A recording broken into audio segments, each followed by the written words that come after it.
For the past several years, the fiery speeches of Malcolm X on behalf of the black Muslim movement have made headlines again and again.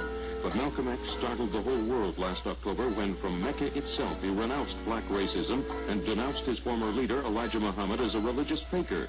Tonight we present the dynamic and controversial Negro leader himself, Malcolm X.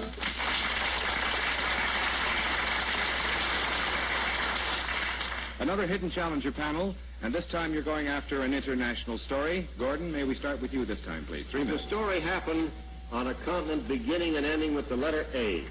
Yes. Was that Asia? Yes. Was it east of India? No. Was it in India? No. Was it west of India? Yes. So was it up in the Persian area? No. Was it around the Holy Land? Yes. Has this to do with one of these Arab uprisings? Something in the Arabian country? Which question? Arab uprising, let's deal with that one. No. In an Arabian country? Yes. Was it Saudi Arabia? Yes. Was it the throning of the new king? No. Was it within the past 3 years? Yes. Was it in 1964? Yes. Well, there was a new king there. One abdicated. There was an airplane crash with a lot of diamonds spread around in the sands. They discovered a little more oil. They bought 17 more Rolls Royces, and they married 406 more wives. Any of those stories? No. Pass to Betty. Thanks a lot. I think you covered them all. All right, is this a happy story? Yes. Is there any record or achievement involved? I don't know. Is there any money involved? No. Are you the central figure of the story? Yes. Are you a political figure? No. Are you a military figure? No. I don't know why that's getting a chuckle, but it is. Is there any loss of life in the story? You've talked of this being some kind of achievement, but is there any unpleasant aspect to the story?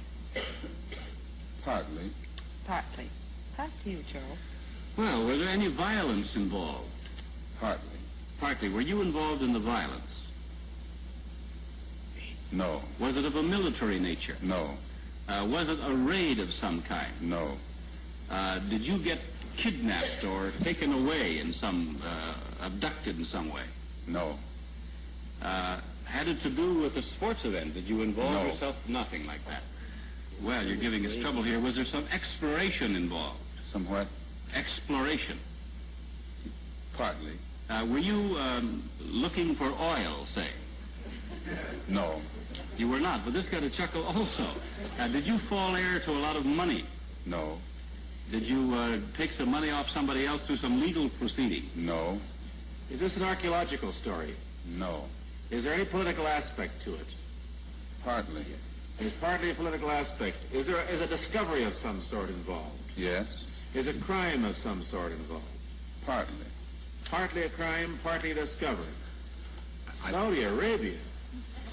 There is an element to this story geographically that you couldn't hope to understand without exploring some other areas, which is giving you the trouble. There's Yemen, there's Aden, there's the Bible. It just our guests made, in effect, this announcement from this particular place, but if you'd connected the United States, perhaps you would have gotten a little closer to it.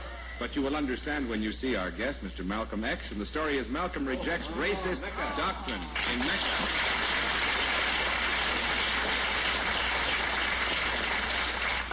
There was no way of getting you back on the track without giving it away. We knew the story would give you trouble, and it did, and we want to talk with our guest in just a moment. We'll do that, but first this message from the makers of Du Maurier cigarettes.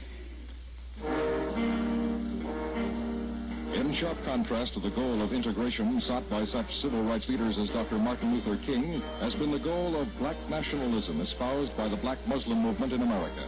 In recent years, growing crowds have listened to the argument that the Negro in America can never find justice in a society dominated by whites. Leader absolute of the black Muslims is Elijah Muhammad, the messenger of Allah. He has led and spoken for the movement since its early days, some 30 years ago. But in the last few years, the most dynamic and prominent black Muslim spokesman has been Malcolm X. A year ago, a rift developed between Elijah Muhammad and Malcolm X, and the fiery Malcolm X quit Elijah's movement. After announcing his intention of starting a black nationalist party, Malcolm X traveled to Mecca, there to study with the ranking scholars of Islam and to work with the Muslim World League. In October, in 2 letters from Saudi Arabia, Malcolm X rejected the philosophy of black racism and called Elijah Muhammad a religious faker. Tonight, Front Page Challenge welcomes the outspoken Negro leader, Malcolm X. Sir, what's the real reason why you 2 men split? Is it merely ideological, or is it personality? What else?